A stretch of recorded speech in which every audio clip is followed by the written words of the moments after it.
Antibiotic का ज़्यादा इस्तेमाल बहुत ख़तरनाक हो सकता है। इस पर बातचीत करने के लिए हमारे साथ डायरेक्टर हैं जो कि चाइल्ड पीजीआई नोएडा सेक्टर 30 के डायरेक्टर हैं, प्रोफेसर अरुण कुमार सिंह। सर, क्या दिक्कतें क्या हो रही हैं, लगातार किस तरह की चीज़ें सामने आ रही हैं एंटीबायोटिक के ज़्यादा इस्तेमाल से? देखिए, एंटीबायोटिक एक बहुत अच्छी चीज़ है जिसको कि ईजाद किया गया था इन्फेक्शन कंट्रोल के लिए इंजन फिलिंग में, और बहुत साल से चल रही हैं। लेकिन धीरे धीरे जैसी हर अच्छी चीज़ का दुरुपयोग होने लगता है, वैसे इसका भी दुरुपयोग होने लगा है। और ये दुरुपयोग दुर्भाग्यवश अब पहले शहरों में शुरू हुआ था, अब गाँव में और रूरल एरियाज़ में भी शुरू हो गया है। एंटीबायोटिक का पर्पज़ ये था कि जब कभी कोई संक्रमण हो तो उसके लिए एक एंटीबायोटिक दी जाए जिससे उस संक्रमण को दूर किया जा सके।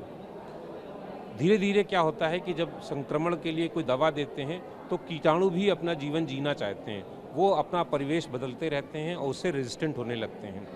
जब हम किसी चीज़ का दुरुपयोग करते हैं या ज़रूरत से ज़्यादा उपयोग करते हैं तो वो कीटाणु उससे भी रेजिस्टेंट डेवलप कर लेते हैं और फिर वो दवा इफ़ेक्टिव नहीं होती।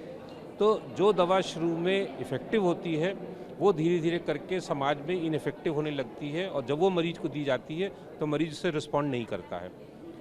इसी पे जागरूकता खास तौर से डॉक्टरों के बीच में, जनमानस के बीच में, क्योंकि एक थोड़ी सी प्रथा बन गई है कि जहाँ कुछ हुआ, थोड़ा सा बुखार हुआ, एक दिन भी बुखार आया, खट्टे से उन्होंने काउंटर से एंटीबायोटिक खरीदी और लेना शुरू कर दिया।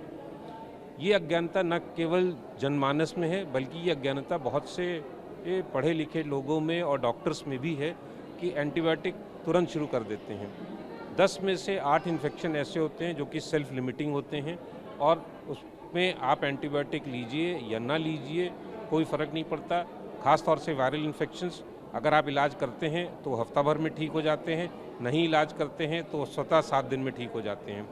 लेकिन उसका दुष्प्रभाव समाज पे पड़ता है, कीटाणुओं पड़ता है, और जो एंटीबायोटिक आज इफ़ेक्टिव होती है वो कल इनइफेक्टिव हो जाती है। बच्चों पर किस तरह के असर देखने को मिलते हैं ज़्यादा एंटीबायोटिक के इस्तेमाल? एक्चुअली क्या है कि आजकल क्या है, माँ बाप पढ़े लिखे हो गए तो वो दवाइयाँ बहुत सारी अपना आप सोच लेते हैं कि वो देख लेते हैं कि पिछली बार किस तरह की दिक्कत में कौन सी दवाई लिखी थी डॉक्टर ने, इवन एंटीबायोटिक भी।